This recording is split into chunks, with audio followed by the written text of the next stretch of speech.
My name is John Patrick Burkhart. I'm 65 years old.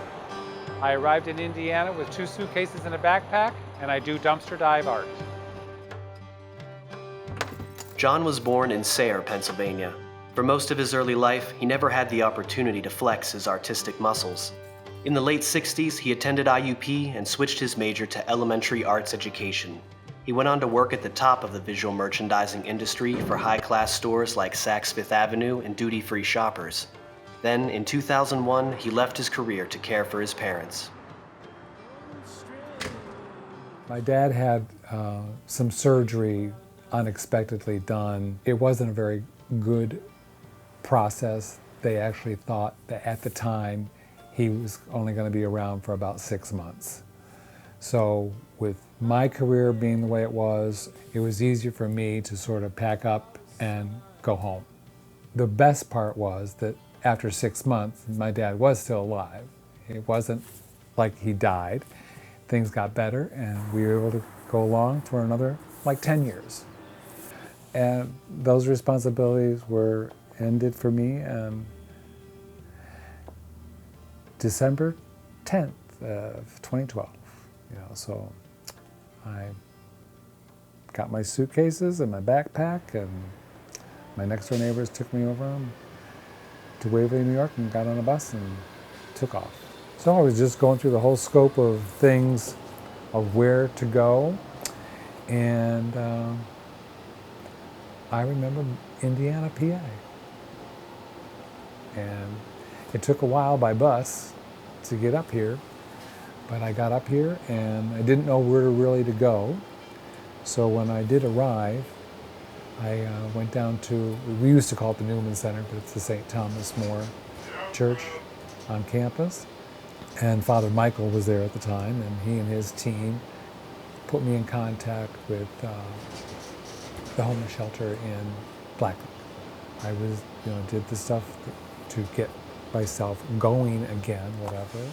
I had spent my 401k when I was up at home with my mom and dad. I didn't want to use their money, so I really was starting off with nothing, And they helped me find this apartment that I'm in, got here, and I, didn't want to start doing my Social Security, but I qualified, so it was like I applied for that and got my Social Security checks, and little by little, buying stuff, making stuff, whatever, to make my home.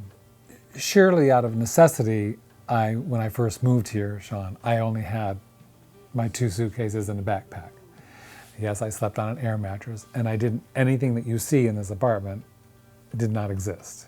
Everything that is in here is bought at the lowest possible price, that I could get. My kitchen is not a functioning kitchen for a person that likes to cook. So when I knew that eventually I was going to be buying silverware and whatever, I needed a place to put it. So when I go into a store, sometimes I look at something that is, like I said, office oriented, but why can't it be kitchen oriented? It can be. You just make it be what you want it to be. Turn it into something, a little bit different. When I saw the amount of garbage that Dave and David were taking out of the different apartments here and throwing away, it's like, may I have that? Yes, okay. Then I was going through the dumpster and I started looking at stuff that's in the dumpster, not only here, but in the neighborhoods too. And it's like, people are throwing away. When the semesters change, the college students are throwing away tons of stuff, whatever. And it's just like, okay, I can make something out of that. That was the first thing I did. When I did that, I made 2 of them. That made both of those. That was a tatami mat. Do you know what a tatami mat is? Okay, that's a mat that the Japanese people use, that they lay on the floor, kind of a thing. I unwove it with all the threads and whatever, and got those pieces out of it. When one of the residents got a television delivered, and inside the box were these little items here. They're called expandos. It's E-X-P-A-N-D, capital O, capital S. This is the future, quote unquote, of what styrofoam peanuts will end up being turned into, or these will replace styrofoam peanuts. there's X number of bumps, X number of holes, whatever. Well, I was playing with them and trying to figure out something to do with these things, whatever, and it ended up that by putting them together, it ended up that it took 7 of them to make a circle. And so, time on my hands, I turned it into a flower. The bus drivers all got some of these flowers as thank you for a lot of stuff that they've gone through. The meter readers all got stuff, different shops around in town, whatever.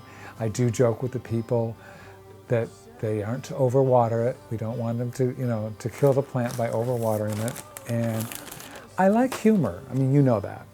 And so when you're saying, what do I do and whatever, it's like, if I see something that I think can be turned into something, that's good.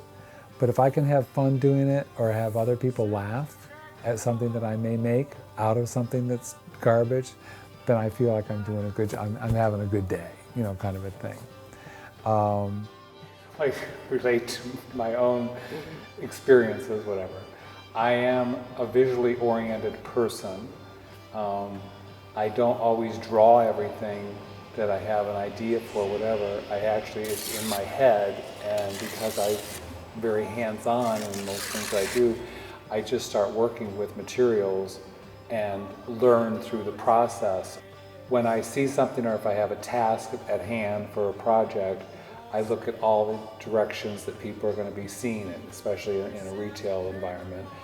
It's the way you look at it when you're coming toward it, and what does it look like when you're coming back. And so you have to look at 360 degrees for quote-unquote presentation.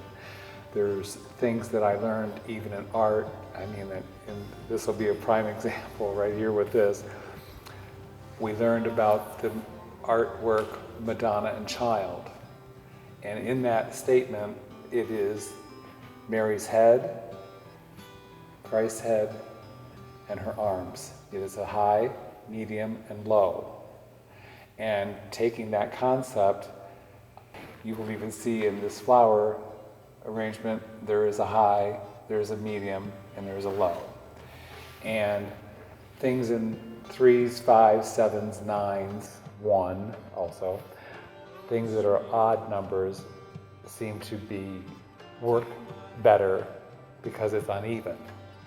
My intent originally, selfish as it may be, was I thought if I made some of this stuff that I could sell it. The idea was to generate some revenue.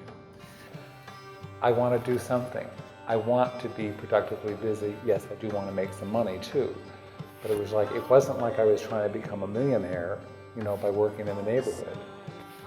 But I've never had any interviews of any success.